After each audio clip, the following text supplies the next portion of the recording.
that 4 of the assessors are here, and I believe that Mr. Vinciano will be here shortly. Join us. Okay, acceptance of minutes, board assessors meeting minutes for 11/18/2024. Can we do them both together? Yeah. And board of assessors meeting, excuse me, minutes for 9/3/24. Do I have a motion? So moved. Second. Okay. Any questions? No further discussion, all in favor? So moved. Old business, correction to supplementals from 11/18/2024. This is town manager. Yes.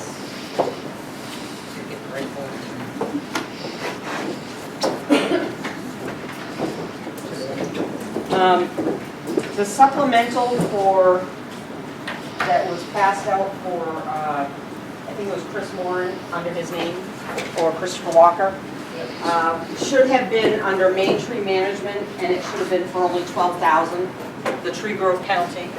It was originally put in by the assessor's agent as $32,125. Okay. So the tree growth penalty is $12,000. That's what the supplemental will be. We just need to amend the. Just the account number, because the account number is the same as it was before. Exactly. Correct, okay. Yeah, everything else on this page is the same with the exception of the summary total at the bottom. Instead of 90-something, it's 70,000. I'll make a motion to correct account number to $12,000 for the supplemental. And that is Main Tree Management Corporation. Second. Any discussion or questions? Seeing none, all in favor? Any other concern? We Board have assessor? the assessor's workshop on January 27th at 5:30. Here? Yes. Say that again, please. Assessor's workshop on Monday, January 27th at 5:30.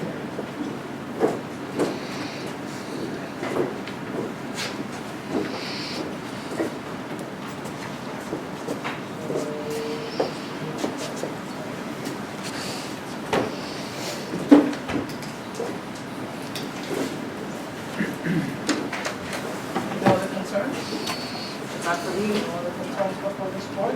Motion to adjourn, please? I'll make a motion to adjourn. Second. All in favor? It's over. Thank you. Sally Dwyer, not Al, by the way, just so. He'll be here shortly. So, let us, call the meeting to order and have the Reading City Flag.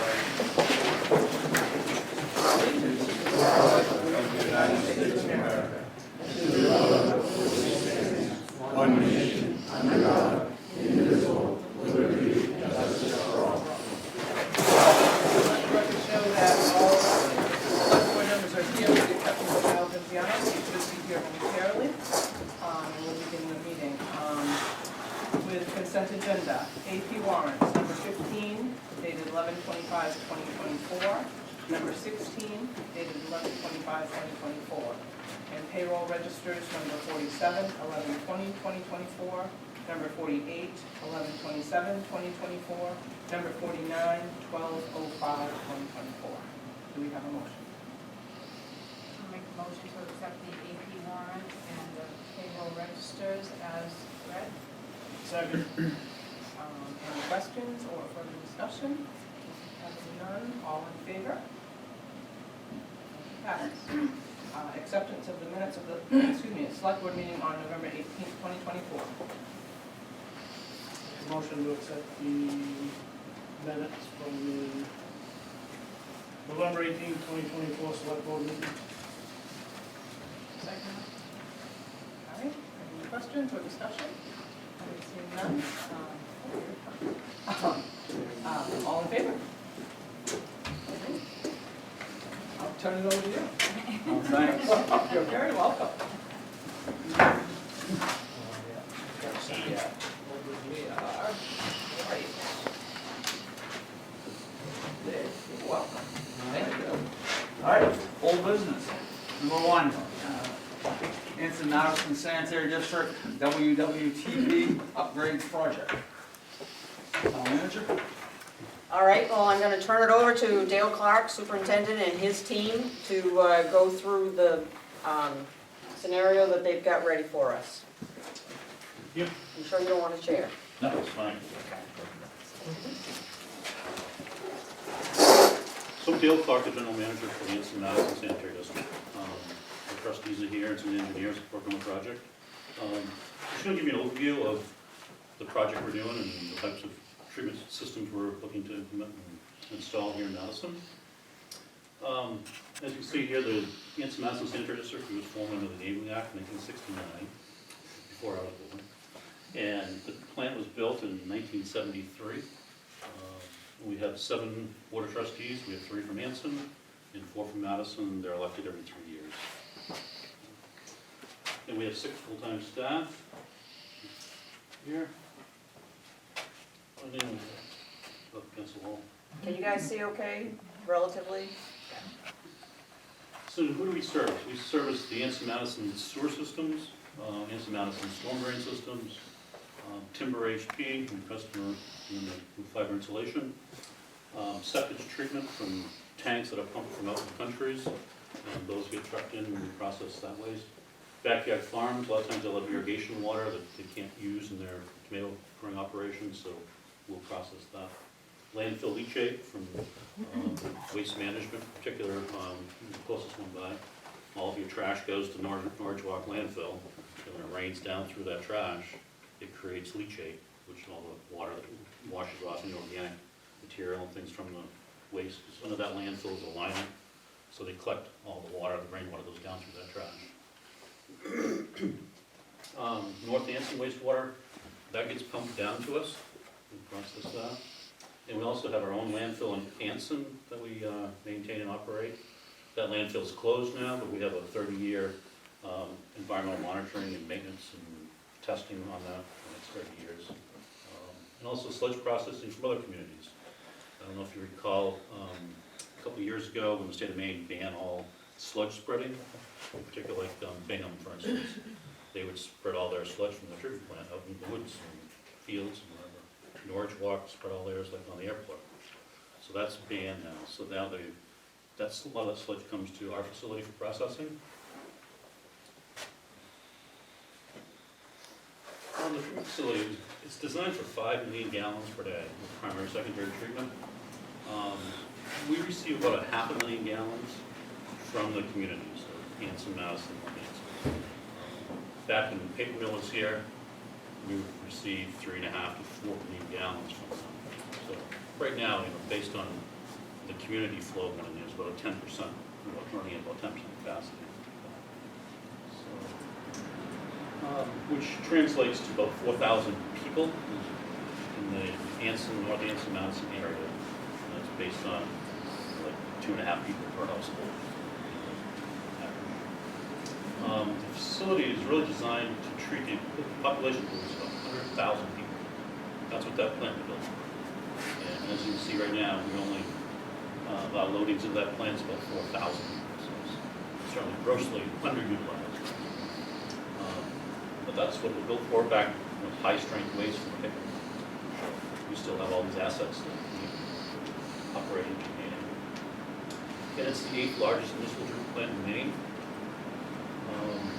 And Madison Paper Industries had a population of 75,000 people test their wastewater, their contributions and strength into that plant. So Madison Paper, 75,000, and our capacity 100,000 was loaded okay. Our base budget without transport of waste, so if we didn't have any of this trucked in waste streams that we just talked about, our revenue would be a little over $1.1 million. Our expenses to operate that plant at 500,000 gallons per day would be $2.1 million. Let's see, we'd have a shortfall of $1 million. At that point, we'd have to double everyone's sewer rates. I'm not sure that anyone, I don't want to stand up here and double the rates. How many people do we have that's on the sewer system?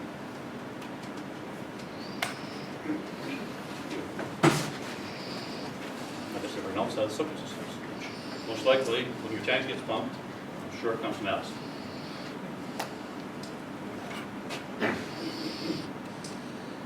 So I like to use the analogy of you get this big treatment plant.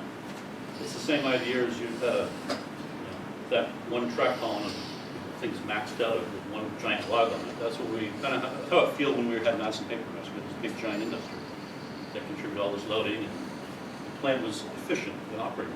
The same idea, hauling one big giant log is more efficient than hauling, if you had a truck and you're hauling one log around, you're probably not even be able to afford to pay the guy to drive it.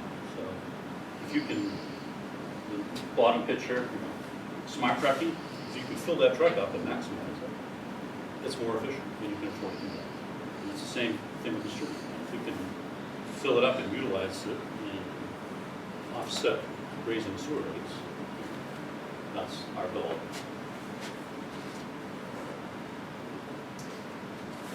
And this is our current budget. This year, it looks like we're going to be around a little over $6 million of revenue. And our expenses are going to be just under 5. So we'll have a little over $1.1 million surplus. Plus, we've offset $1 million delta shortfall that we would have had to operate and treat the wastewater for the communities.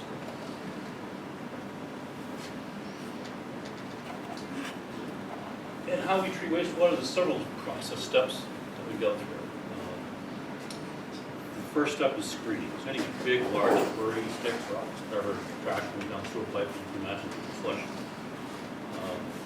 And there's still some storm drains that tied in, so you get leaves and trash through those. And the next step is suds. So anything that's heavy in the water, we suds a lot of clarifier where those particles fall to the bottom.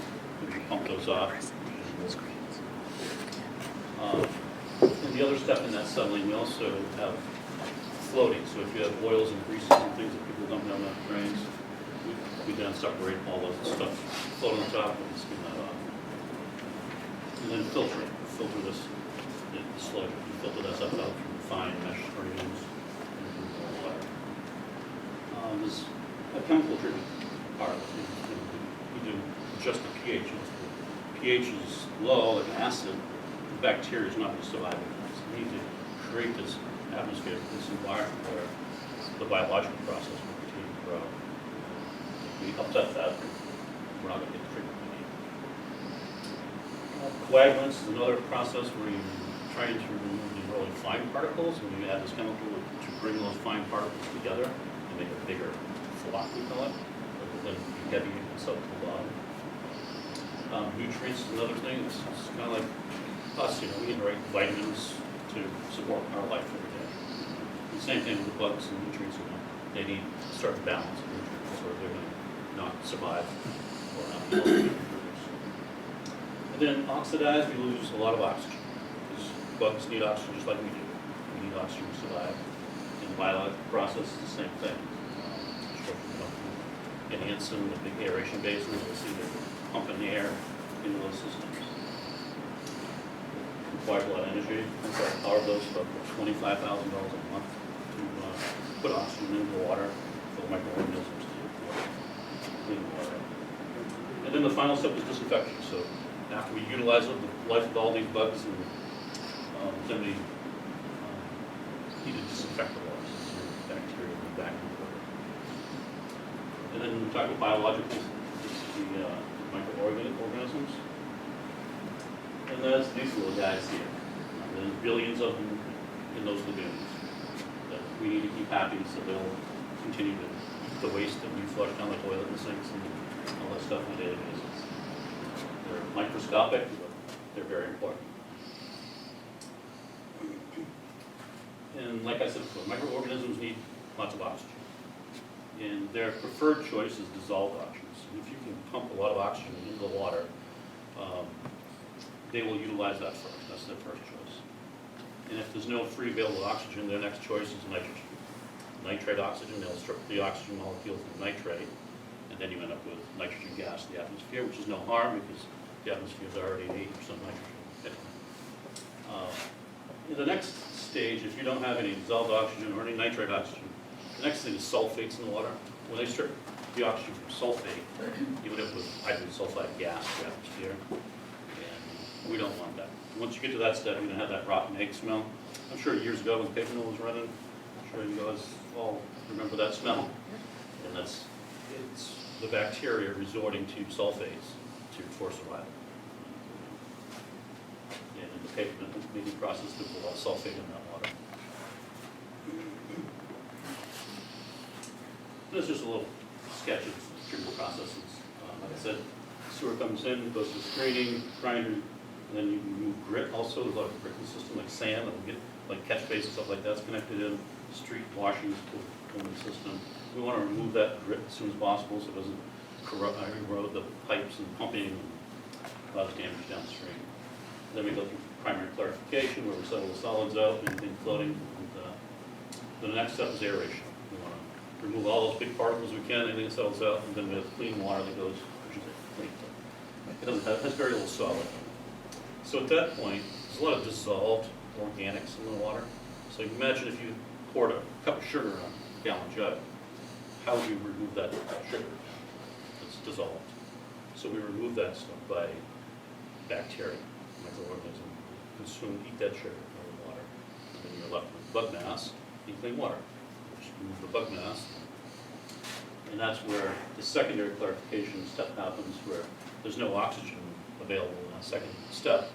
So these bugs will die and fall to the bottom, settle to the bottom, where then we can remove them. And the clean water continues on. And then it goes through disinfection before it goes back to the Kennebec River. And this is just some pictures of the treatment plant. You've seen this. This is down by the river. We're located right at the end of the paper mill. It was a paper mill. And this is just a picture of our basement, the pump room. There's a lot of pumps and piping down there, pump water through all these different processes. And some of these pumps will stand by if it rains. There's a lot of catch basins coming into the system that will pump that water as well. And this is just a view of one of our clarifiers up. And then there's a cutaway half. You can see these clarifiers with brake arms on the bottom. It's pulling all that sludge into the middle, and we'll pump it out into a pipe. And then anything floats to the top brake arm that will collect any debris that's floating. And this is a picture of an empty clarifier, the other one we have, and that's the brake arm on the bottom. It's hard to see it in this little trough here where it collects all the floatables, grease and stuff. And the area lagoon polishing pond, it's a 7-acre lagoon divided into 3 cells. So those white circles you see there, those are the areas. Those are pumping water up and putting the water in contact with oxygen so the bacteria survive.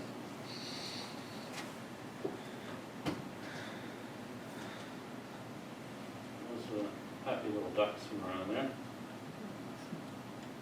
So sometimes you go to, I don't know if you've driven down to these lagoons, but you can see the water spray coming off. It looks dark. And that dark is good, because that means we've got a good, healthy, biological bug mass growing out there. It means the population is increased. Because really all we're trying to do is speed up the same thing that happened in the environment. We're just trying to do it in a smaller area and do it quickly to get these bacteria. This bacteria is the same bacteria that is in the environment, it's in the river, it's in soils, and everywhere. But we're just concentrating them, making them really happy, and keeping them, creating an environment where they can thrive, reproduce, eat our waste. Then the final step is disinfection. That's a big sodium chloride tank. It's basically a strong bleach that gets added to water, killing the bacteria. Then compliance, the end of the process. Then some of the things we do a lot of laboratory testing. We have someone comes into that plant 7 days a week, 365 days a year to do testing and check on things and make sure everything runs properly. We do thousands of tests a year. I want to say it's over 10,000 tests. Then there's also a landfill in Anson, and we have to do groundwater monitoring around that landfill, monitoring wells, we collect samples, make sure that landfill is not leaching out, contaminating the area and the river. And chemicals, we get certainly lots of chemical deliveries throughout the year. Those are very important in keeping the process functioning properly. And there's various pump stations around town where the water will flow gravity to them and then get lifted up so it can pump up the hills. And then this has to be maintained, inspected, periodically. And then there's certainly various tasks that go on, welding, confined space entry, people going down and below grade. And I'm sure you've seen some of this stuff out in the middle of the street, cleaning sewer lines, those have to be maintained periodically.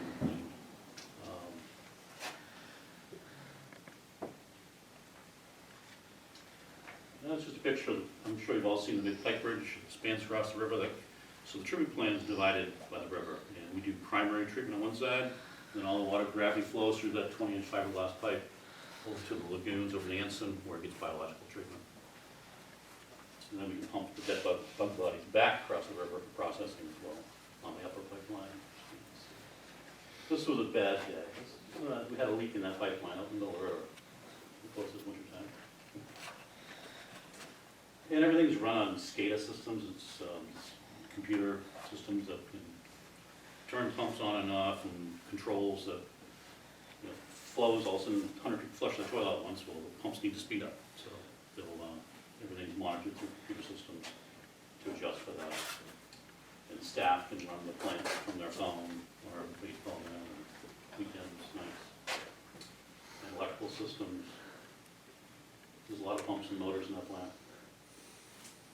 Collection systems, we have 6 pumping stations throughout the communities, and 20 miles of sewer lines, and 10 miles of storm lines. It's like 605 catch basins throughout the Anson and Madison. And those have to be cleaned and maintained.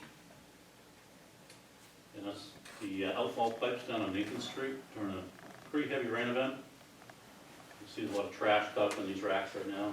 It's headed to the river. This is some of our computer screens at the plant process systems. And then sludge processing. We have a belt filter press, which is basically 2 belts with a mesh screen that will de-water the sludge after we pump it off the bottom of these tanks. Then we also have a screw press that squeezes the sludge out, the water out.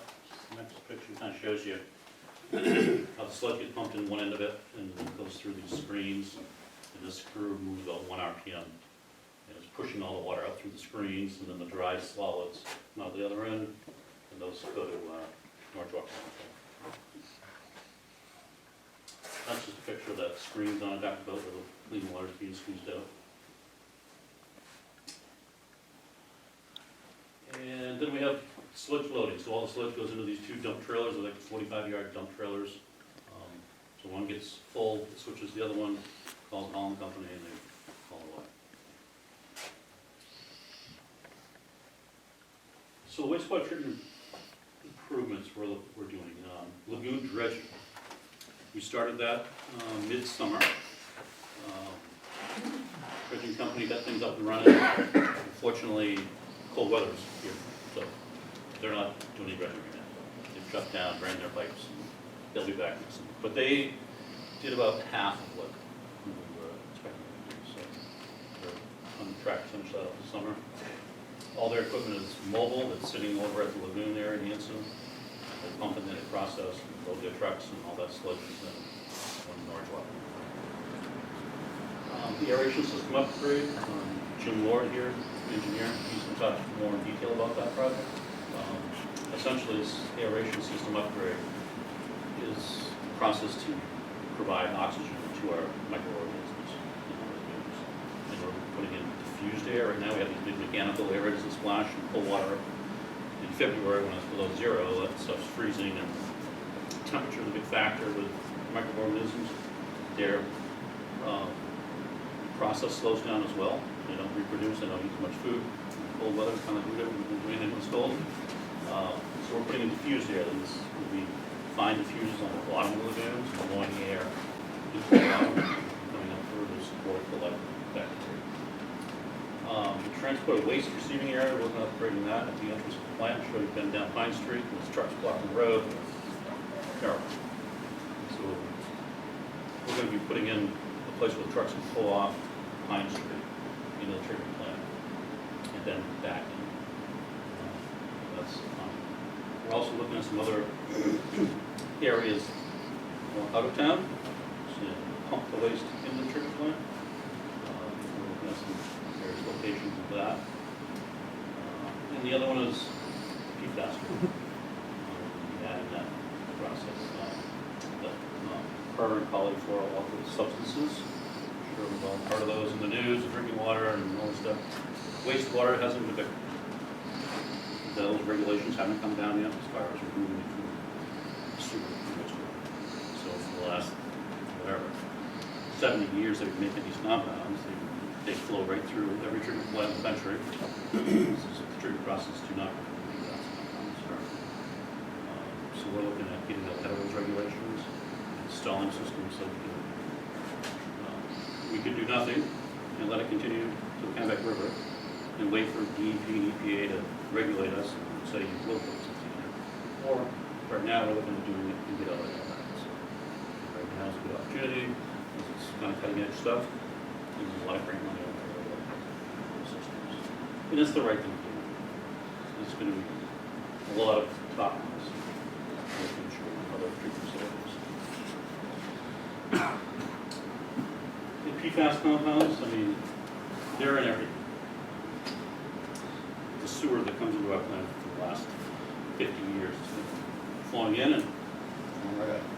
There is some that gets caught up in the sludge, lined with the carbon in the sludge, and that goes along. You're not trapping. Septic from local, from homeowners that live out in the country. It's actually probably more concentrated because those tanks, the septic tanks, flow water through the solids that are settled in there. Everything becomes more concentrated. So that's a big source of contamination. The PFAS comes from all sorts of things. There's paper cup, I probably was coated with PFAS.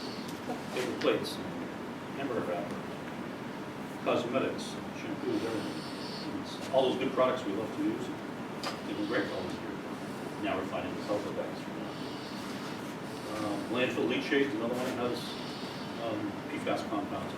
And imagine all the rain going down through washing past pizza boxes, and hamburger wrappers, and all the other carpets, stains, furniture, stuff that is thrown away. It's washing all that stuff down in the leachate. Can't make it out. North Anson, no different from Anson, not PFAS coming down there. We have our own landfill, our Anson. PFAS coming out of that.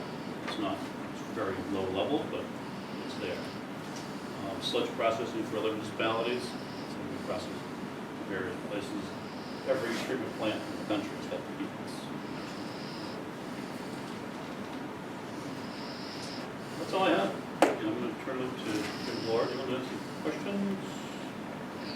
Can we get a copy of that presentation? Sure. Okay. Thank you. All right, email you. Yeah. I got a question. The only thing I'd like to say is that last time you were here and Peter and we were in that position of down $1 million a year, and you guys have done a great job finding other sources of money. And I think you need to be commended for that. And pat on the back to you, all of you, for doing that. Not exactly sure about the PFAS, but we'll get to that. But as far as the job you've done in the board, it's very impressive. Special challenges. And for us, it'd be easy just to say, all right, we need to raise rates. I mean, that's a one process and done. But we chose to. Yeah, what are you monitoring over to the landfill in Anson? You say you go over there monitoring? The groundwater monitoring wells. My question to you is, why don't you do that to all the other 3 sites in town? We've got 3 landfills in town that you don't have to do a thing with. Right. They're Yeah, just just like- obsolete, That's how they're closed out. We don't monitor wells. so you don't have to monitor them at all. Like the North Anson dump. The old dump, and there's one on Ash Street, there's one on Madison Avenue. Yeah, absolutely. And none of them got to be monitored. There's no drainage system, there's no. I was just wondering why you had to do the one in Anson and you didn't have to do the other three. Those ones that were built around town, I'm not sure. I don't think they were actually landfills. They I are. hold to a good many of them. Yeah. I don't think they're ever licensed as a landfill. I know what they are. Just in the 70s, 80s, or was there one of that? Yeah. All right, thank you, So Dale. we'll turn over to Jim Lord, who's going to talk about the project upgrade stuff we're doing. Details.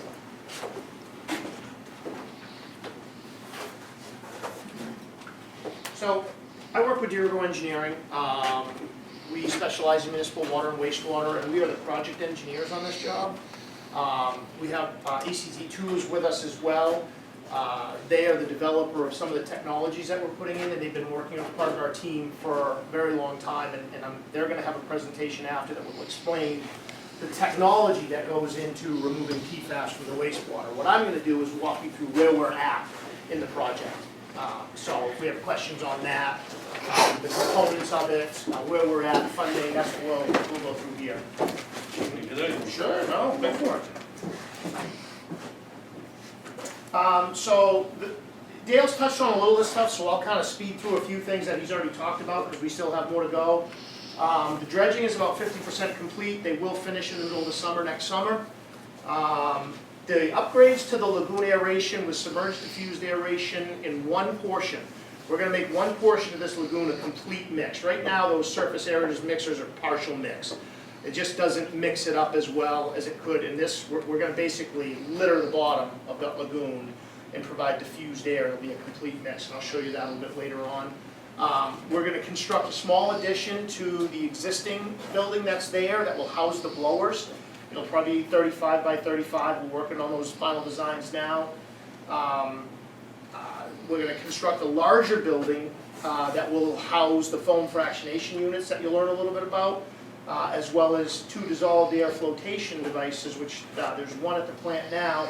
Those work to float solids through air and whatnot, and then we skim it off the top to help meet compliance. And we'll look at some of what those things are as well. And then, as Dale alluded to, some plant entrance upgrades on Pine Street, off-site truck waste receiving station. We'd like to put a solar array in. There's a potential that all the power that could feed this plant between renewable energy, such as hydropower, solar power, resource recovery from the landfill, could power this facility with renewable energy, which is something that we're working really hard to do. We'll need to make some improvements to the primary plant. One of the things about wastewater is a very corrosive environment. You're always upgrading, you're always welding steel, you're always fixing components and pumps and impellers. It just wears out. And then eventually PFAS destruction, and we'll talk about that a little bit. That's what we're looking at. Alternatives, that's very new technology, and certainly if we're going to capture the PFAS, ultimately, ideally, we destroy it as well. Rather than just sending it back to the landfill. But right now, that's our option. So dredging, if anybody's seen it, some of the concerns are going to be odor. So basically, there's a hydraulic dredge that works on a cabling system. So we go through a grid pattern out in the lagoons, suck off the bottom with an 8-foot auger. That 1,000-gallon-a-minute dredge pumps it to these frac tanks. We put in polymers, we mix it all up, and then we run it through belt presses, these mobile belt presses, dump it into cans, and then Monday through Friday it goes to the landfill. That's nothing new, right? That's been, that was done when the mill was going, probably more frequently. But Right. Much more frequently. Basically, when the mill was going, you guys did that all year. So the mill, they discharged around 3.5 million gallons a day of 95, 100-degree water. So those surface aerators and mixers actually help cool down the water before it goes to the river. So there's an advantage there. Well, right now the temperature in that water is not 100 degrees. So dredging in the wintertime becomes very problematic. So we kind of get behind in the winter and then have to catch up in the summers. But right now, they haven't done any major dredging for a number of years. And so we're doing a bigger project right now that exceeds the capacity of what they can handle with their existing belt presses and screw presses they have at the plant. So we've contracted that out. Paragon Services out of Ohio is doing that work under the construction manager at risk. The district has hired MWH Constructors as a construction manager at risk, so they are working through pre-construction services with us. They're doing final design improvements with us, helping us select the most cost-effective materials at the time. They are hiring the subcontractors and managing them. So we're using that process right now, and they've been on board since the middle of last summer. So then, I think I've gone through all that. So when we talk about sludge, when it's been dewatered, it's still only around 20% solids. We call it a cake. So it looks like wet dirt, you know, essentially, but it's not dry. It's still 80% water. And that's effectively what we can accomplish depending on, sometimes you can get to 30% depending on the polymers you're using and other additives, the certain processes, and some wastewater is really hard to dewater. So then, like I said, the lagoon aeration project, we are currently out to bid right now for the equipment, to purchase the equipment. This equipment takes a long time to build once you buy it, so we're out for the blowers right now. We're out for the in-lagoon aeration system right now, and we are going to be replacing some of those surface aerators and mixers and leaving them in. And as one of the things Dale said is those bugs work a lot more when the water's warm. So we don't have to give them as much oxygen in the wintertime, so those surface aerators and mixers will shut down, or the aerators will shut down in the winter and use just the diffused aeration system, which I'll show you some of that as we go. So this is just it's probably tough to see, but I'll share this with you, Denise, as well. This, Okay. So basically, if I select here, I see it. I see it. This is the whole lagoon, and this first portion up here is where we're going to go diffused aeration. That's going to be a complete mixed zone. So the wastewater comes in here, and we're going to take advantage of some of the nitrate that's there and let the bugs use that oxygen to save energy. Then we do a complete mix and really load it up with dissolved air and oxygen and diffused air.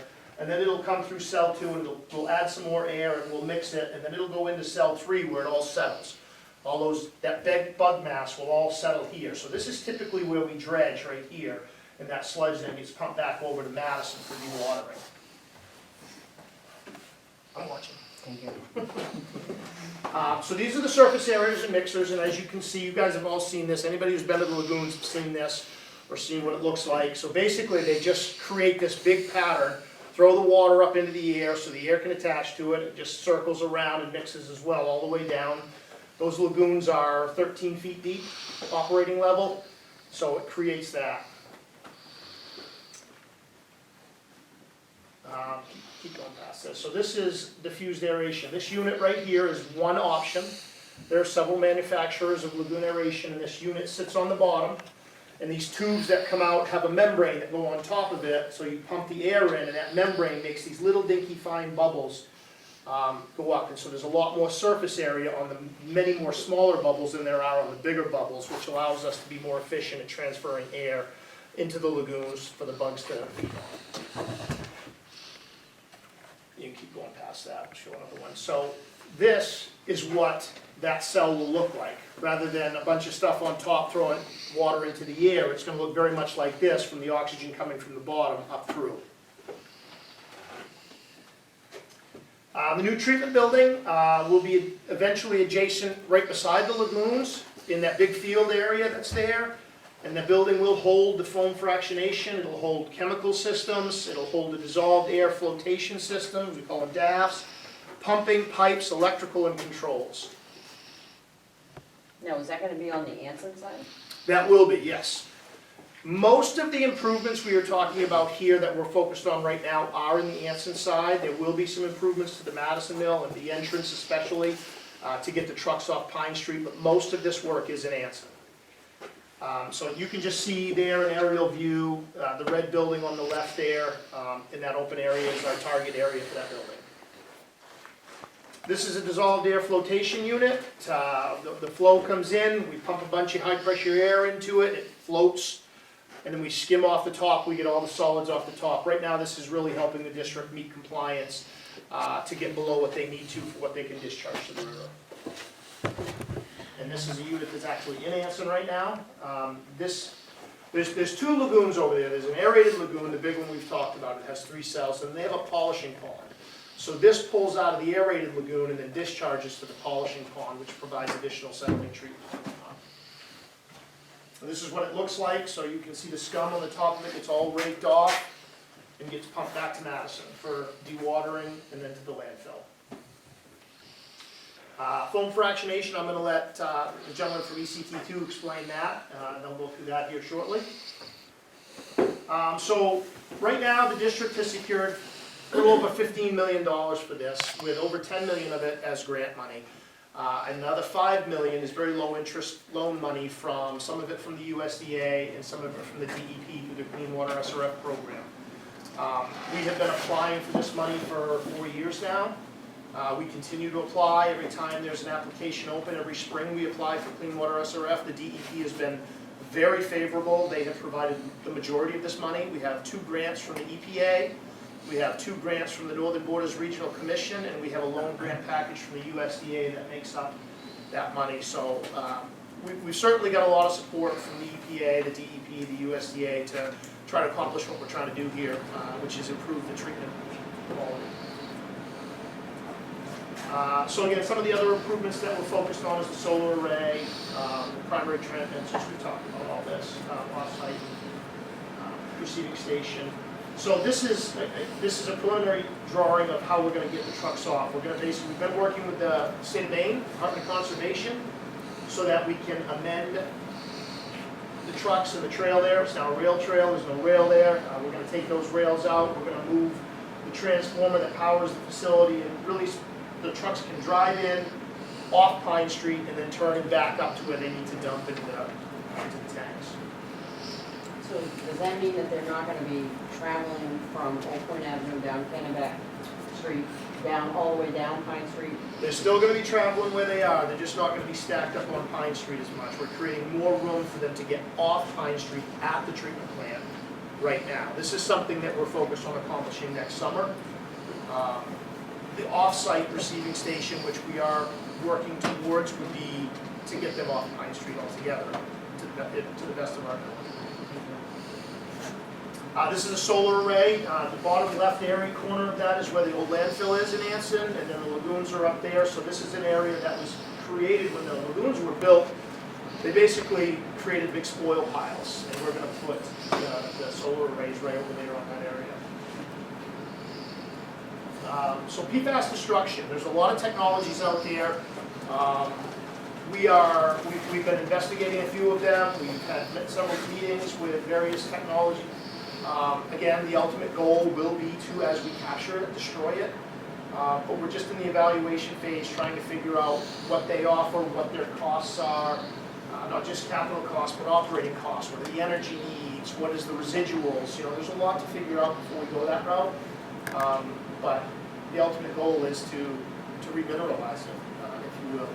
When we say destroy it, that's what we're talking about, is breaking that fluorine carbon bond and remineralizing it to its original compounds.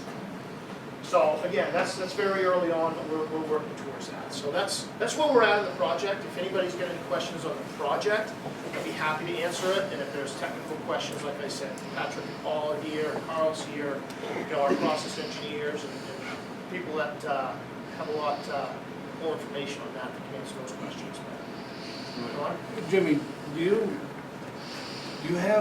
must have this money coming in before you can go through with this project. I mean, it's gonna cost a lot of money to make these changeovers, make buildings and circulators and all that. Would you gauge yourself on the grants that's coming in? Is that, or are you making finance from the trucks that are hauling sludge in here to offset that? How is that working to address the expenses here? So when we started this project, and as we've gone through it, we've developed cost estimates, and we use those cost estimates to apply for the loans and grants for what we need. And as that money comes in, like right now, we have so much money that we're going to put towards the blowers, the little blower building, and the lagoon diffused aeration, which is one of the primary upgrades that we need to do. at which point we'll see what there is for money left. We have a pretty good idea of what that is and start the building for the next step as we continue to apply for loans and grants. Basically, we have to have that money in hand before we can allow a contract to go out there. So we've purchased a lot of lead time items. Certainly trucked-in waste does pay for some of this stuff. It pays because there's going to be some debt service associated with that. And one of the things the district has said all along, we are not putting the enhancements that remove PFAS on the residential customers of Anson and Madison. Certainly there is some component, the lagoon aeration system had to be upgraded before anybody knew anything about PFAS, and that's part of this project. Pumps wear out, pipes wear out, there are certain operational maintenance expenses that does come from town. Is there other facilities such as this in the other bordering states? In the bordering states, not Yes. to my knowledge. So all of their chemical PFAS stuff is coming to us? No, How are they disposing of they're it? just discharging it to the rivers in a lot of places. Really? Yeah. There's no treatment facility currently right now treating PFAS compounds. Well, the world, every treatment plant is discharging. Whoever comes in goes out. PFAS. Sure. There's no regulations right now. That's scary. EPA, DEP, is not Great. requiring anyone to do anything. And so that's one of the other reasons that the district is really focused on grant monies and not gone out. We've had offers to borrow big dollar loans, but because there's no regulation, there's no long-term contracts, so the district can't get out over its skis, right? So we're taking the grant money that's offered and we're doing what we can with the grants to the greatest extent we can. I'm glad we live in Maine and all the water flows south. And you're on the northern, towards the northern end of population. So one of the first citizens' concerns I faced when I on town manager 15 months ago was a gentleman that saw trucks from out of state coming by on 201A, 3, 4, 5, 10 trucks a day, carrying sludge from Massachusetts, New Hampshire.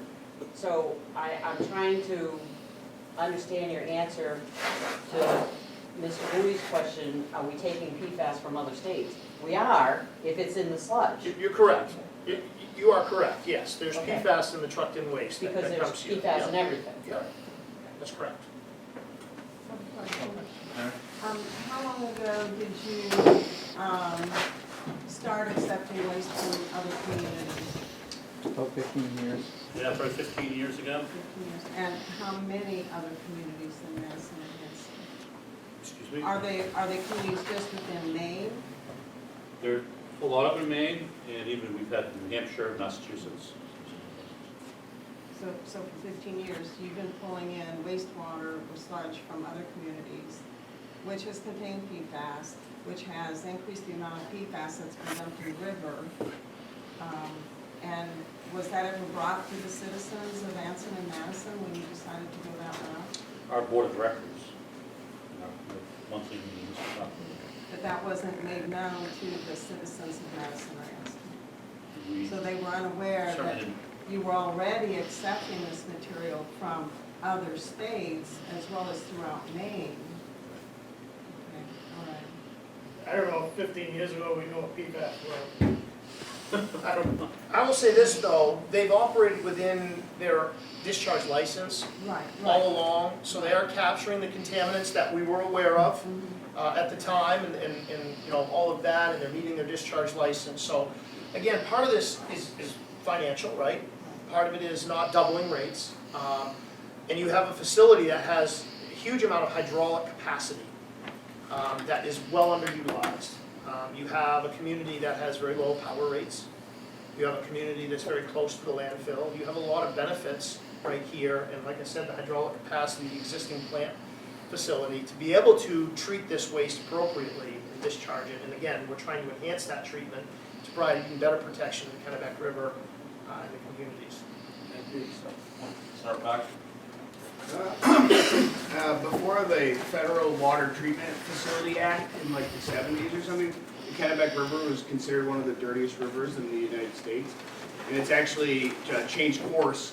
And it's one of the only rivers in the United States where all tributaries flow in one river and flow in the same state. So like most rivers, like even the Pecatoquis River flows into Canada a little bit, but the Kennebec is 100% in Maine. There isn't any, like, there's nothing coming in the river other than what we put in it or what's in the state of Maine. New Canada or anything, even the border in the northern part was built so all water flows. It's all owned by Maine. Thank you. Rudy? I think the scary part is in the last couple of years, I mean, right next town, next to us, is all this PFAS sludge that was spread, and now people are losing, their livestock, and they can't do this, they can't do. I think that's the scary part that people don't trust yet. And I think the other thing is that, yes, like they have mentioned, what they're afraid of is all this PFAS sludge is gonna be dumped here instead of other treatment plants. Why wouldn't New Hampshire or Massachusetts dump it in Maine if they could keep it out of their own state? I think a lot of people are looking at it in that respect. And I don't know how you're going to satisfy some of these people that this stuff is safe.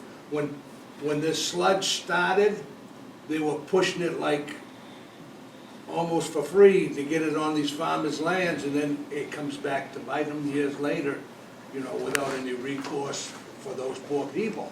But I think it's still scary to these people. I'm one of those that feel the same thing. Chemicals are chemicals, I don't know, I don't care how you look at it or which one it is. And the thing about it is, it's easy to get the chemicals, but it's hard to put it back.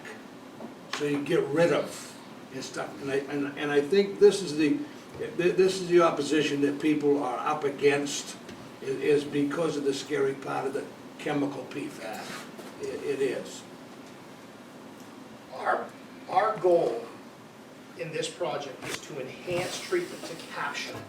We want to capture that PFAS. We want to capture all the contaminants we can. And right now, it's all then going to the landfill, being controlled. We're not spreading it on farmers' fields anymore. We're not doing it. We're controlling it all. We're capturing it in a very small area. It's going to the landfill. Yes, that landfill, even if they stop producing PFAS today, for hundreds of years, that leachate is going to be leaching out the PFAS that we've built and put in these products for the last 60 years, right? So we have to treat that. So this provides a closed loop. One of the things that we'll get into in ECTT talks is air emissions, right? It's not escaping in the air in these treatment processes either. I think at this point I'd say let's let ECT2 talk about the treatment technology that we're going to use in this, and let them answer some of these questions about the actual compounds, how we treat them, the system that we go through. Want to go ahead? Yeah. To your question, Ron, about bringing in PFAS in from other sources, it's already here. We're getting leachate from waste management. How many places dump into waste management? Why not? Our leachate coming to Madison isn't just from Madison, it's the entire waste management facility, and we're getting that leachate. So we're already getting it from other places right now. And our goal, again, is to get it out of the water, not put it in the Kennebec River. And there's a part that's being skipped here is the paper mill wanted the landfill leachate, because the landfill leachate is high in nitrogen, and the paper mill wastewater is short of nitrogen. So they trucked in, like we were saying, 15 years, probably longer than that they trucked in the leachate from the ridge rock to the treatment plant, because that nitrogen was needed in order for the bacteria to grow. That was long before anybody thought up about PFAS. Okay, so let's hear from MCT. ECT2. We've been putting sludge on fields, and Madison in this area is like the only one in the whole state that hasn't been doing it. But across the whole country, we've been putting sludge on farm fields since the 50s. So like, there's no like stopping it. That's before my mom's was born. All right, well, let's go. We got ECT2. Must have an A. Yes, ECT2. Thank you very much, really appreciate the chance to talk to you about the technology. So Emerging Compounds Treatment Technologies, or ECT2, I'm Paul Rodriguez. ECT2 is a company that's founded in Maine about 11 years ago, headquartered in Portland, and we've developed treatment technologies for all sorts of different contaminants, PFAS being one of them. So Dale has already talked a lot about you know, the nature of PFAS. This slide is really just what is it? Well, as Dale alluded to, it's from us, right? It's the consumer products that we've all used, coming from the landfill leachate. This is just some examples, right? So, you know, microwave popcorn bags go in the garbage, and you know, so it's really just it's everywhere, and it's from us, and washing our clothes and our pots and pans.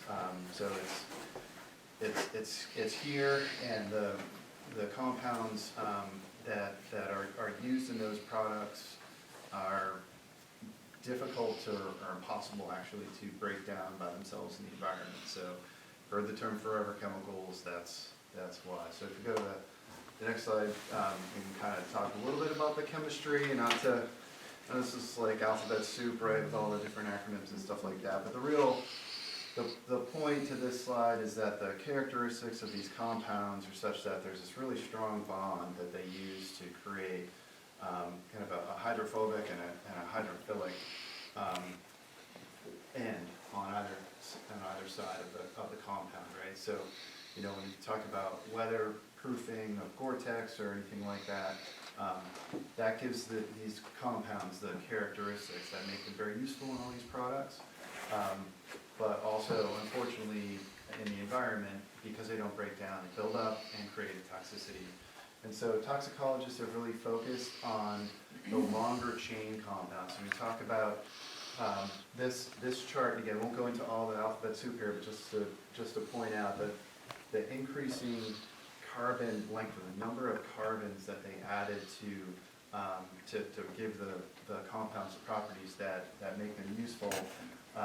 The toxicologists have focused on the longer chain compounds and the buildup of those in the environment. So we've responded to that by focusing on technologies that attack those long chain compounds and basically use the properties that they have against them, because those long chains will tend to attach to an air bubble. So the technology that we've really focused on and innovated over the last several years is called foam fractionation. And so how does it work? In a nutshell, you know, we're using standard, you know, pumps and blowers and things we're all already familiar with, and we're creating a bunch of air bubbles and bringing the water through the air bubbles. And so that air-water interface, those long chain compounds want to stick to that, and we're creating a foam that then we can break back down into a liquid and remove as a sludge. So it's pretty easy to control and operate. Essentially, you're just creating a turbulent zone. It's operating at room temperature and pressure, right? So we're not adding in heat or anything like that. It's a very user-friendly process. So the foam breaks down into a tank. It's all contained, and that tank has a vent. And so I know one question that has come up is, well, what happens to the air? Like, so we put air in, we create a bunch of bubbles that then vents through another treatment system. That treatment system is really about suspenders. We've tested the air coming out of that tank, and those long chain compounds just don't, room temperature and pressure, they don't go anywhere. They sit on the liquid. So we've focused on that to make sure, we're protecting the operators and the community from anything on that side. It just is about the suspenders having another carbon treatment system on the vent, just for again an additional ease of control. So nothing's getting volatilized, and so yeah, the long chain compounds are really a focus, but just in complete transparency, we did see one had one of the short chain compounds just above the liquid level. So again, not necessarily out into the carbon system, but again, got the carbon system there as well as suspenders, just in case. So that's foam fractionation, and that's just one of the technologies that we studied with the rest of the team, for the DEP and the state aid. And so this is a picture of the facility that we have located next to the lagoon here at the Fisher's facility. We've been working really closely with this really incredible team of experts for 3 years now, and have been able to really dial in the process. So we've been able to process for months and months and months, see repeatability, see these removals that I'm about to show you. And so very excited to be able to bring a full scale DEP, role development, all of those entities have been very closely watching what we're doing and fully on board. And as Jim and Dale mentioned, the grant money that's been secured as a result of their participation is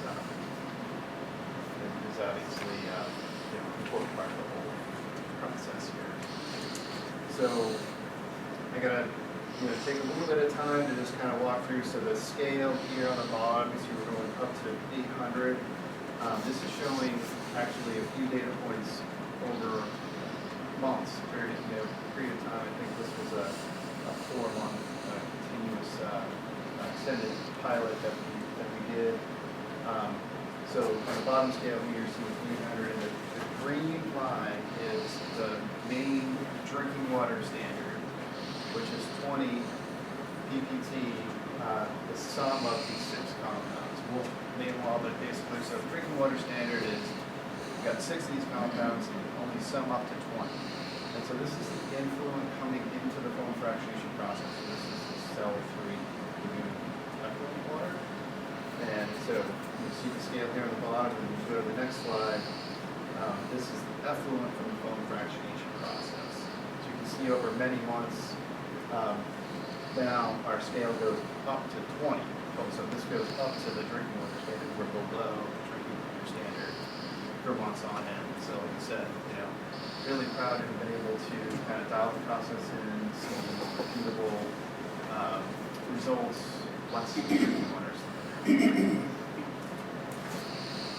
As I mentioned, the DEP and rural development asked us to demonstrate various technologies for PFAS removal. So just did want to quickly mention that we were able to look at membrane bioreactor with Nansorb and returnable exchange resin. Also worked very well moving PFAS. Foam fractionation is the recommendation here. It's very cost effective, it's very user friendly, and it focuses on those long chain compounds that, as I said before, really the area of concern from a toxicology standpoint, from an environmental building standpoint. There's one thing to, that's it.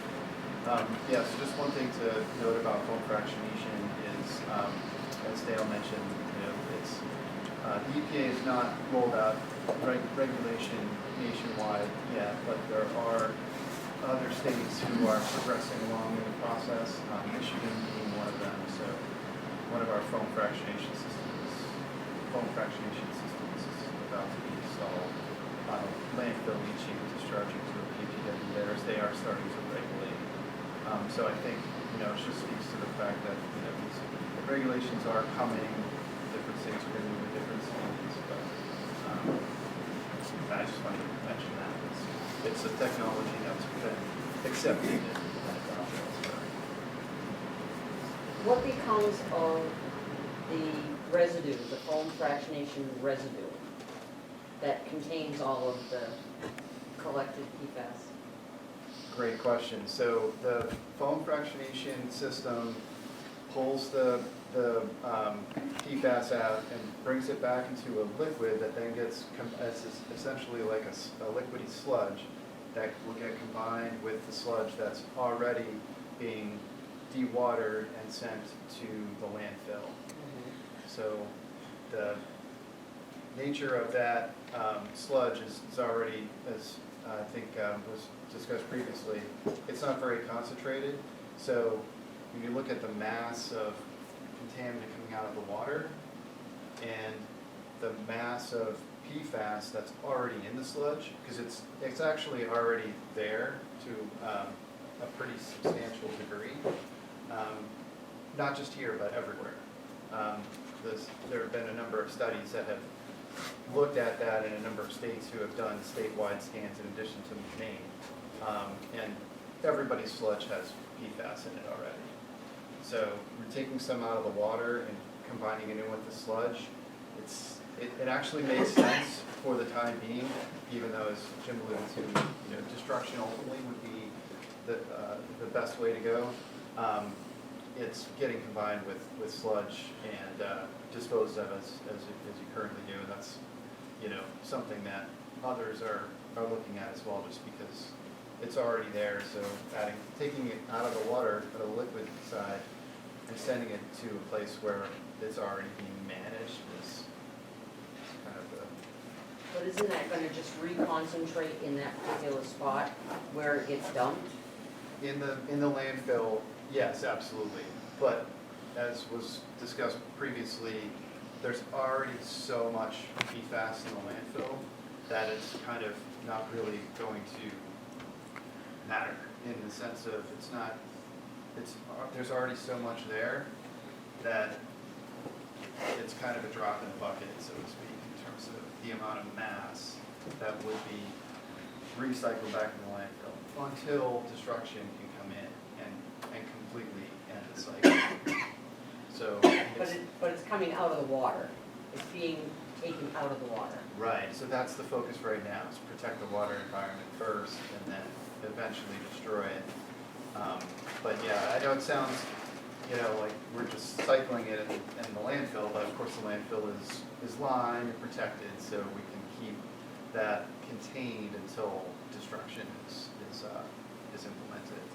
I would just add that, destruction's there, it's just not economical yet, right? So it's extremely inexpensive to landfill relatively. The destruction systems that are out there treat a couple gallons a minute, and they cost a couple $1 million. So it just doesn't make a whole lot of sense to put that in yet when you've got such a great lined landfill right there in Norwich Walk. But eventually, technology will continue to develop and we'll be able to destroy on site.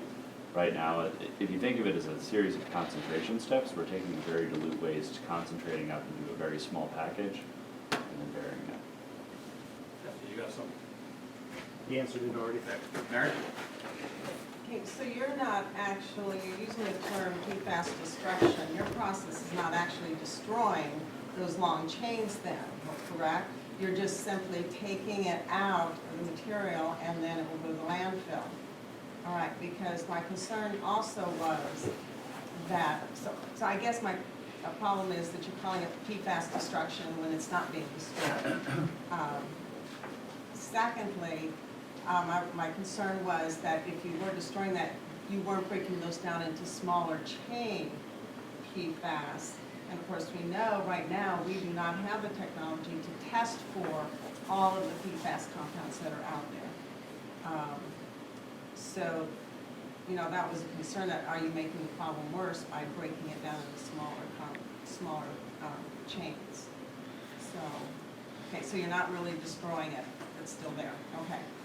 The step is just to remove it from the water. Okay, So thank you. I would like to get to destruction, that's really the ultimate goal, is if we can destroy these compounds and rid them from our environment, that's the way to go. Yeah, I think destruction is the wrong word. We're breaking them back down into the original elements, which is basically harmless at that point. Right. Breaking them back down into what they were made from. No. Yes. We're not. Well, no, but that's the ultimate goal. Get to destruction. Ultimate goal. But this process doesn't do that. No, we're not, we're just removing them from the water. Destruction sounds like. So deconstruction more than destruction. Would you agree? We're not saying we're Not destroying yet. them. Not yet. But Not that's yet. our ultimate goal. Removing it right now. Right, remove. Right. Right, I just thought, this is really out there because obviously it's very, this is in its infancy, so to speak. These things are everywhere. They're in our blood, they're in our clothing, we wear them, eat them, everything. So the companies who produce these compounds are becoming aware that these compounds are not good. So it's very expensive for us to take care of this. I would certainly hope, as we move down this road, that they start taking responsibility for this and either stop using them or pay for people like you to clean it up. Absolutely. Because to me, it's not gonna go, it's never gonna go away until they stop using it. Correct. So there are several states, Maine included, that has filed suit. I kind of figured there had to be some class action going on. It will be because- decades. Yeah. But that stuff doesn't happen quickly. But Yeah. the state of Maine has filed suit against at least two. What, Of the manufacturers. some of those, yeah. It's huge. Yeah, problem. Well, one of the things about PFAS that I've learned recently is it's in, like, Donnie, it's in your fire protection equipment, the clothing. How do you handle that when the firefighters have to wear this protective gear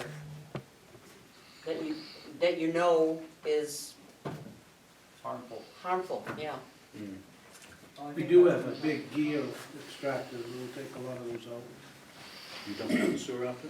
Excuse me? You dump it down the sewer after? You wash it? Now it goes in the septic system over the company too. East Madison. Yeah. All right, any other questions for, any other comments, anything? Yeah? So, the reason you're getting all this grant money is because you're treating PFAS already. Is that Yeah, correct? we're not treating No. it current, until the foam fractionation system's installed, and then we'll be treating it. And then- Okay, but that's the purpose of the money. Right. is Not so all- that you- Not all of it. The first 5 million were for the upgrades that were needed for the aeration system, for the plant, that were just needed because they had aged out. They weren't working the right way. A lot of them were set up for the paper mill, and the paper mill was discharging. So there's a big piece of this project, and some of the money that was intended to basically just upgrade the facility that needed to be upgraded, irrelevant of PFAS. All right, anybody else, any questions? Yes. Okay, go ahead. I'll repeat it. So, because I'm having a hard time hearing some of what's being spoken in the room. Okay, go ahead. I'll assume. I can assume you can hear me. So, my name is Mike Kenny. I'm a resident of Madison, although I'm not there at the moment. And I appreciate you guys making it possible for me to listen in on this presentation. But I have several concerns that I've raised over the past several months to the wastewater treatment plant operator, and they've been very cooperative and very informative, and they're doing a great job, I think, getting the message out. And I'm not going to speak to, the health effects of PFAS, because I don't think this is a forum for that. But I think Mr. Moody's comment to the effect that, people have this perception that PFAS is, second only to cancer in terms of some ominous health threat to us. And I want to give you some peace of mind that I don't really think it is to that degree. Now, there are some isolated areas throughout the state where the landfill or the wastewater treatment plants products were used for fertilizer, and those areas were concentrated in PFAS and had a deleterious effect on, the dairy industry and the meat that was produced there and the grasses and so forth. And that's true. That's been measured and it's been shown to be, a consequence of this malpractice of handling this material. it's not ubiquitous in the sense that it's, you know, a doomsday scenario where,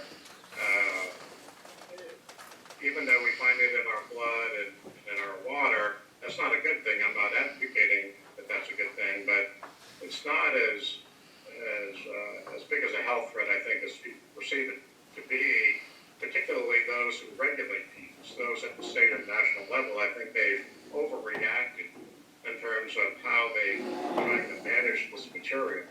By way of example, in most cases, when we regulate material in the environment or contaminants, we regulate it in terms of parts per million, or on a very rare occasion, parts per billion. And that's a very, very small amount. But in this case, we're trying to regulate and trying to correct and recover material that is measured in parts per trillion. And so the amount of material that we're really exposed to is not as much as one might perceive it to be. But on the other end of the spectrum, the challenge to take those very, very low concentrations and reduce that to zero is almost impossible. But there is technology to do it, and these guys, I think, are at the forefront of that. So I think we've got the right people working on the right project, you know, at the right time. So good for them, good for Madison, and good for the wastewater treatment. But here's my issue. My issue is, what is the end goal of this project? And is it to only treat wastewater that is generated in Madison, and Anson, and North Anson, as well as some of the wastewater that's brought in by trucks presently? Or is it to serve as a central collection point for all of the wastewater that's contaminated by PFAS within the state of Maine? And I think that the answer to that question is key to how I think the town of Madison should view this project. And I gotta say, I'm a little bit biased on what I think the answer is, because last year there were some news articles, both in the video media as well as the print, saying that this facility was being considered to treat all of Maine's leaching with additional capacity to help other communities and to provide a benefit for the whole state of Maine. Yeah, that's a great thing. Is it? Well, let me read one more that I just found. It says, the Anson-Madison Sanitary District treats wastewater from Somerset counties of Anson and Madison. Bear with me. And we're working to develop a centralized treatment system for all waste from across Maine, where we can remove PFAS and make it into a more manageable form. So let me stop there and just, again, reiterate the question in the simplest terms I know, and that is the end goal here, is this proposal to seek,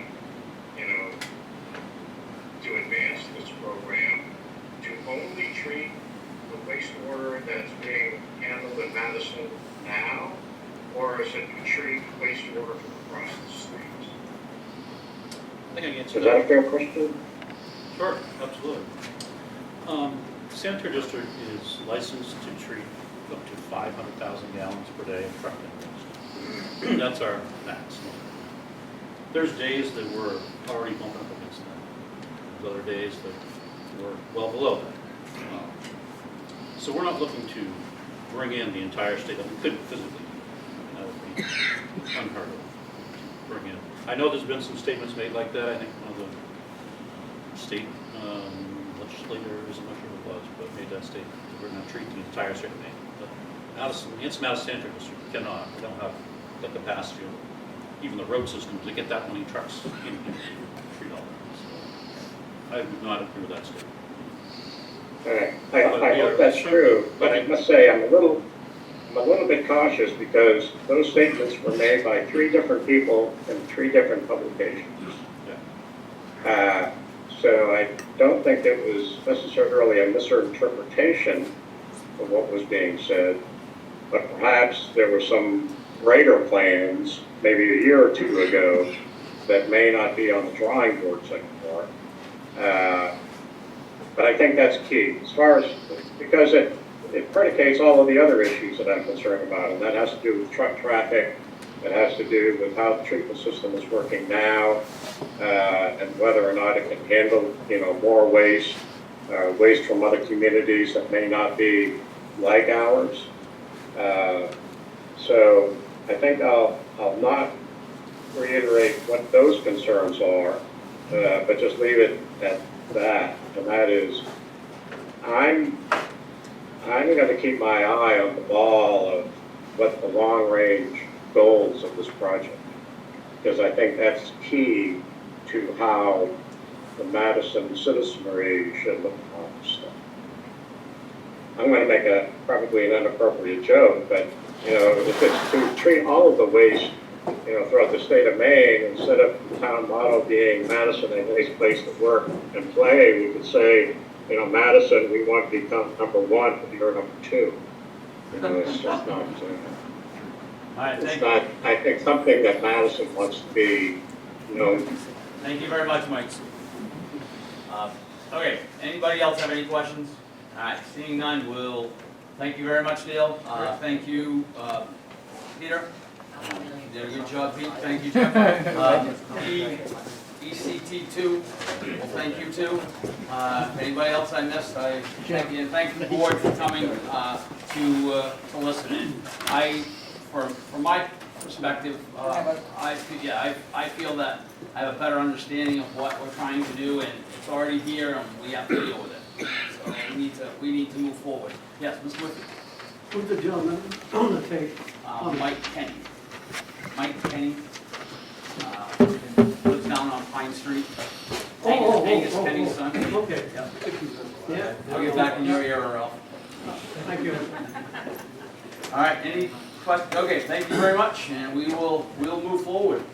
Thank you. All right, Please call me if you have any questions Yep. you think of later. All right. All right, number 2, review purchase order requirements for highway. You guys can stay. We know. We appreciate you putting this on the agenda first. All right. The road commissioner. Fine, we can do it. All right, so we have, I believe Jeff left, because probably got to go back to work, or very shortly. Is it snowing again? Okay. So we had put a requirement on the purchase orders for $500 each. Is that, am I correct, Mrs. Commenter? Yes. I believe we would like to increase that a bit for the highway department only. And if we need anybody else, we'll probably stick them in there too. So what do you think on that? What were we thinking, Mrs. Commenter? I'm reluctant to change the purchase order requirement at this point in time. I think we need to let it stand for a year before we make any changes. Well, that would take us to what? Well, it was September of, 24. wait a minute, maybe it's already been a year, wait a second. It has been a year, so that was in September of '23 that we passed it originally. So if you want to increase that, would you be increasing it for all departments or just one department? I think if we're gonna do it for one, we gotta do it for all. I agree. would say. So what would you recommend? Mr. Mooney? Why is it being brought up? Well, I think that in highway anyways, I'm sure with all of them, it is very cumbersome, I think, to have to get a purchase order for $500 with the cost of things right now. Did they recommend an amount or how much it should go up for this purchasing? I don't have a specific amount. The reason we put that in there is to have a paper trail because there had been a little bit of abuse. And that's why we put that in there, to deter that. Now, if this is just impacting one department, I mean, I wish they could have stayed and give us a reason, Yeah, you know, right, I took a you know, little- you know, It took a little longer than I think. we a thought. money factor, you know, Yep. amount. All we Right, can- and maybe we can table it until another meeting when he can be here, but Yep. I understand that there's weather conditions that are forming right Yeah. now. Oh, So, yeah. Let's do that then, let's table that Table? until the next meeting. all right. Are there other departments that are having issues? Tim? I would like to see it increased. Tim? A while ago, there was a procurement policy that was done that allowed department heads to charge up to $5,000. So you might want to look back at the policies. Yeah, let's That's the look back. policy that was amended to $500. Donnie, you'd like to see that go up? Yes. All right, so let's look at that for another meeting and give me, still gonna be in the winter, but Yep. we won't make it snow that day, or the day before. Right. All right, let's move on to number 3, opera fund obligations due 12/31/2024.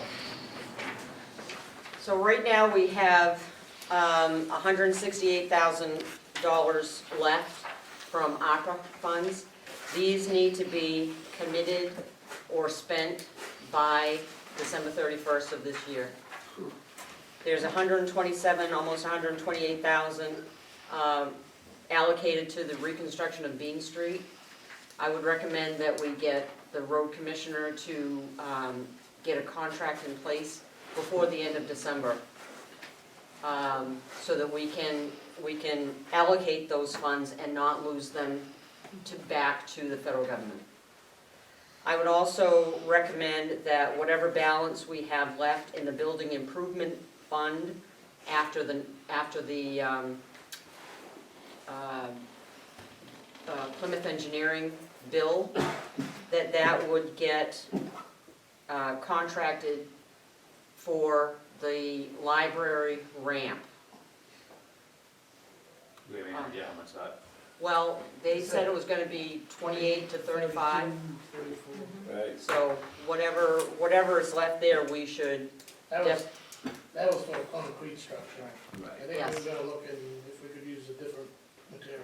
yep. And I don't have, I think the building committee is gonna be meeting on the afternoon of the 17th.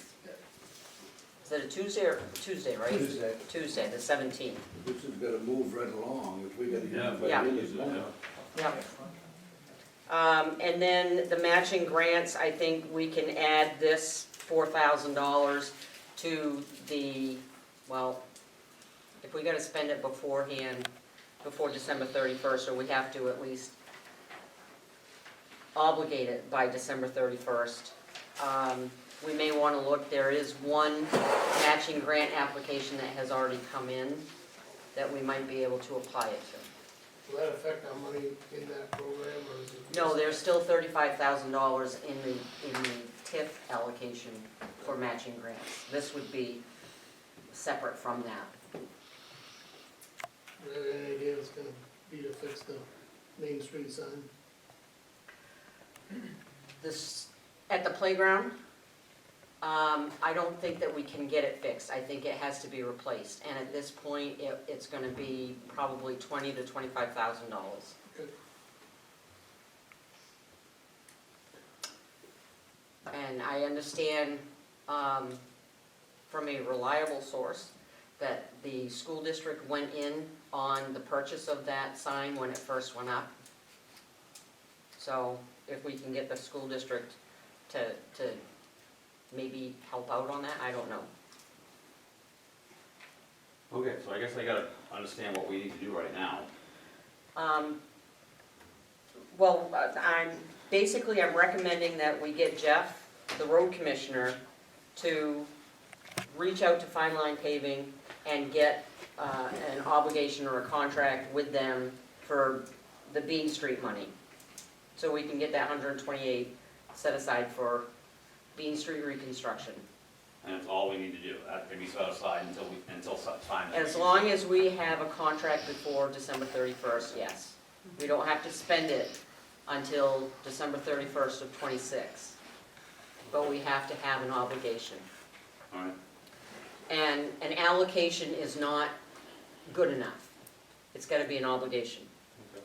And then the same with the building improvement money and the matching grant money. So, You need that to come out of the meeting Tuesday? yes. Okay. All right, so who would like to make that a motion? I'll make that a motion. You have a second? Second. All right, we have a motion and a second to Obligate. obligate $127,901.30 to the reconstruction of Bean Street. $36,101.56 after payment to Plymouth Engineering. Plymouth Engineering to the grant at the library. Yeah. And then $4,220 to the matching grant.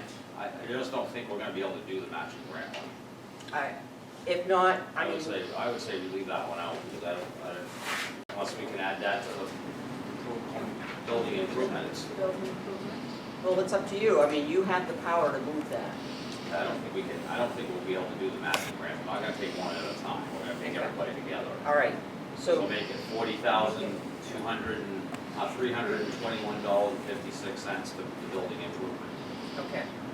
So combine to building improvement, okay. All right, any questions, Mr. Bean? You have a ballpark of Plymouth, so The last bill, I think, is gonna be in the neighborhood of $4,000 or $5,000. So that should bring it down to about 30, roughly 35,000. Unbelievable. All right. Yes, sir. I'm just curious about this. This is new to me. So all of this money that's got to be spent by the end of December, how long have we known that we've got to spend that? Well, that's a good question. We've had it a while. The only thing I'm getting at is you go to a contractor and you say, hey, look, I got $126,000 to spend on this street, but I need a contract. That's a pretty good deal. I think we had talked about it before, there was a total reconstruction of Bean Street over the sidewalks. I think that was the figure that came out for the budget 2 years ago. Yeah. We've been waiting on Bean Street. If we have until '26 To spend it. To spend it, I think we have time. We had talked, as Mr. Bean said, to fix the sidewalks, move everything around, but we're waiting for water and sewer to go. So if we're gonna do a total reconstruction, we gotta have water and sewer with us. And at that, this time, I don't believe, the last time we talked about it, I don't believe water was on board. And so we pulled back a little bit on that.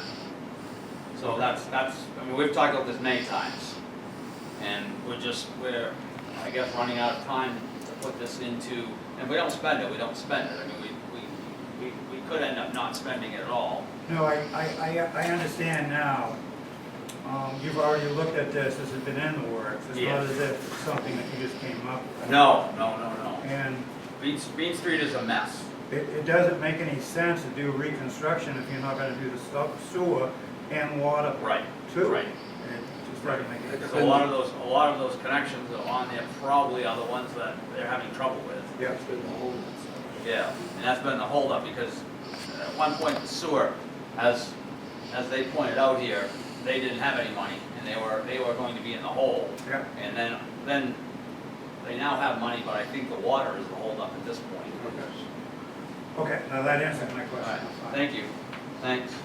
All right, so, no other questions, looking for a vote, all those in favor?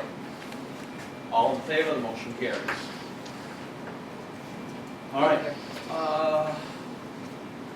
see. All right, department heads, the only one that's, well, Jeff is here, anything, comments, other than what you've written? Not really, just, I've got stuff coming up, bids coming for the floor and the doors in the hall. Good, good. Donnie, anything other than what you've written? No, and Jeff had to leave, so he's promised us no snow for tomorrow, so we're nice, so. Living well report is, what's that? Gonna stop by tomorrow. Yeah, all right. And on that matter, I mean, I do believe the job has been done on our roads to this point. Outstanding. Outstanding. The cleanup that they did this morning was very good, so. I've been communicating with the road commissioner that to let his crew know that people seem to be much happier this winter. It's a great job done, so far. Send them along with thank you. I will. Living well on the November 24th. Hopefully they're not gonna fill in my driveway. That's my goal in this, no. All right, living well, we have that. That's Yes, on in our the November packet. 24th report, you'll notice that Cheyenne was able to get a $3,000 grant for the Living Well. Oh, good. So she's put in a lot of work for that, and kudos to her for that. Thank you, Cheyenne. All right, thanks Cheyenne. Town manager report, expenses and revenues. Looks like we're right on line. Right on line. All right. Any questions? Number one on new business, meter land purchase request on East Holton Street. All right, so in your packet, you should have a diagram.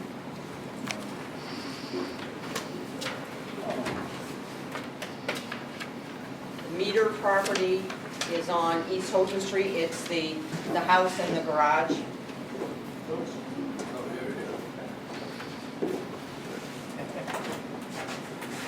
Thank you for coming back. Yeah, probably, garage, Okay, thank you. So the house and the garage and the lot to the left of it.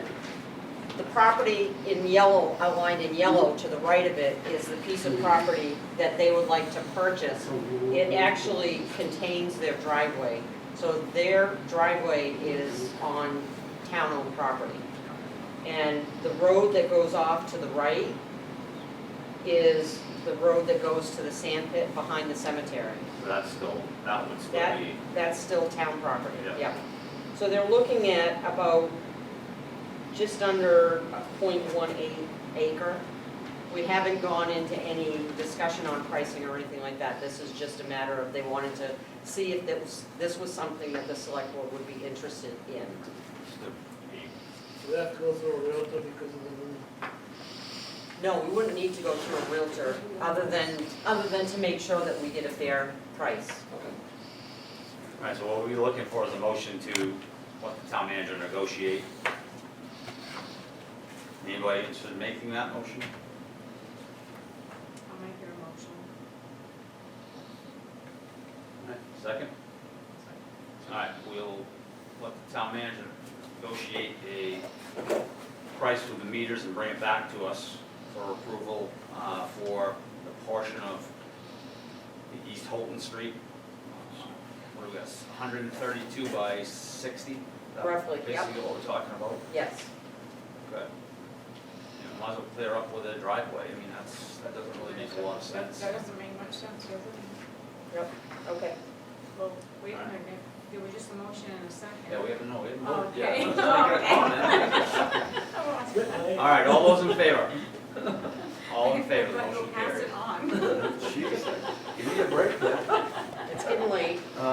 Number two, Somerset County Hazard Mitigation Plan Update. So You got this- this copy to us in November. Yeah. Questions or? I emailed the electronic version to all of you in November.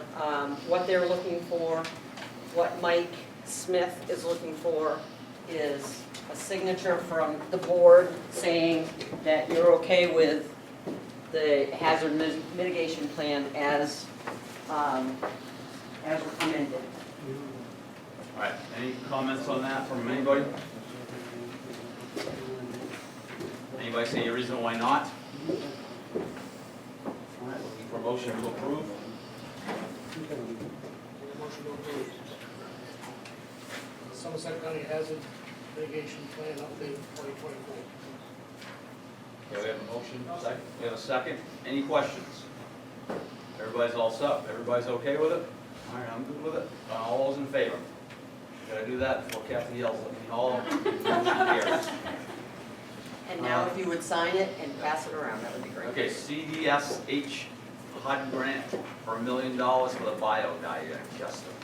Yeah, so before my time, there was a grant that was applied for and approved for $1 million, congressionally directed spending through the HUD program. And so we're looking at ways that we can utilize this $1 million grant to help facilitate the sanitary district as well as Timber HP in coming together with the resources that they need to build and operate a biodigester. Okay. So we're just working on it, we have nothing to. There's no action required at this time. All right.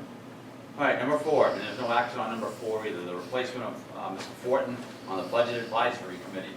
So what I'm gonna ask is if there's anybody that's interested in becoming part of that, to let the town manager know, and we will start to advertise for that at our next meeting. We'll make either vote on a person, or we will, whoever comes up, we will make a recommendation on that. All right, so we have an opening on the Budget Advisory Board. All right, and our last one here is a consideration of a 4-day work week at the town office. Okay, this has been in the newspaper. Many other towns are going through it. Many other towns in the southern part of the state have gone to a 4-day work week. I'm not for or against it, but what I would like to get from the board is whether you are okay with the town manager getting the word out in public, however way she does that, getting the opinion of the public and seeing if it's something that we're interested in doing. If we have no interest in it, we're going to kill it right here and we'll be done talking about it. But what I would be is either Monday to Thursday or Tuesday to Friday. I don't know exactly how we'd work it out. It would be a longer day, I believe, like a 7 to 5 type of thing. I think from what I'm understanding and looking at other places, I believe Farmington has gone to it, Waterville is considering it, and there was a bunch of others that I got some information from the town manager that have done that, and they seem to be okay with it. Some do, some don't. And so, does the board want to continue with it, or just let's let it die and we'll keep doing what we're doing? Opinions? What? Yep. What will we accomplish by doing it? I'm just curious. Well, to me, what we look at is better service to the residents, being able to get in there earlier or later in the day. Maybe cost saving at some point, I don't know if it'll be right off, I'm but. not against or for either Yeah. way, I'm just curious. Yeah, Some of the other. I don't want to waste the town manager's time if we don't need to. Have you got anything from the office personnel at all? Some of the office personnel are okay with it. If that's the decision, that's the choice that the board wants to lead into, they can live with it. Certainly having another day off during the week is a pleasant idea because they can get their own personal stuff done. For some people, it would not work. For maybe for, I don't know. I struggle with the idea because I'm concerned that we're not going to have the same level of customer service in 4 days that we offer in 5 days. But There's your hand. So I agree with Denise. I just feel like in the public, I mean, just that one extra hour on either end of the day, I just don't think that's gonna work for people. And we have to think of more than just our current employees. We have to think of employees for the future. And daycare is a big issue. daycare is the biggest issue right now. It's a very big issue for Yep. people. Okay, so I'm sensing that we don't wanna move forward with this. Am I correct? Mr. Bean? I'm okay either way. Can I make a comment? Yes, sir. A few years ago, they did a study, like around the world, they tested about 2,000 companies where that switched to a 10-hour workday and 4-day a week, and basically found like the most favorable results from employees, like doing a better job, all sorts of stuff, because like once you commute to work, once you're at work, you're already there, and like to have that extra day off and to just be working while you're already there, and getting it done for the work days that you're already there, they found in studies that it's been favorable results like all around employees and people that the companies are servicing. Thank you. Okay, And so. did that survey answer any questions about the customer service side of it, in terms of the people that were being served? Customer service is is like an argument that can go on, what's good customer service and what's not. Right. Mary? What about offering that to any of the employees, make that an option for any of the employees who would like to take advantage of Well, that? the problem is we have such a small office that, if two did and two didn't, then we'd be in crisis at that point, trying to service people coming in. So I think it's either gotta be all or none kind of thing. So we wanna leave it alone, and we'll, Mr. Bean? I think the people that live it should make the decision. I can bring it back to them. Okay, let's see what they say. That's a good idea. All right. Okay, before we get to citizens' concerns, Jeff, anything, we've tabled the highway purchase order request, because we want to do it for everybody. We're going to talk about it at our next meeting, and we will revamp the purchase order ordinance. Okay, yeah, I'm sorry, I had to take off, I had to run production there, No, I didn't that's show fine. it there, so. Anything else for us? No, just, And we wicked busy the last we wanna- 4 weeks, We just. want to make sure that you hear the positives that we just talked about. Very impressed with how things have done, the crew is working together and getting things done, and they seem to be doing a very good job. The cleanup today was outstanding. Okay, great, Very thank you, pleased. I'll pass it along. And my driveway hasn't been packed full, and that's a good thing. And I still got my Don't say it. mailbox. Okay, any citizens' concerns? So we tabled this PO thing till next meeting, Until next meeting, the 1st of January. or just because I wasn't here, or? No, because we want to get everybody as part of it, because Donnie wanted to be All included in it. department We wanted heads. all departments to have I a. don't know how many be included departments. with Okay. it. All right, citizens' concerns? All right, select board, Mr. Moody? All set. Mr. Bean? Good. Go ahead. All right, looking for a motion to go into executive session, discuss an economic development matter pursuant to TIF 1, pursuant to 1 MRS 405-6C. So moved. Second, motion and second, to go into executive session, all those in favor? All in favor, motion carries. We are in executive session at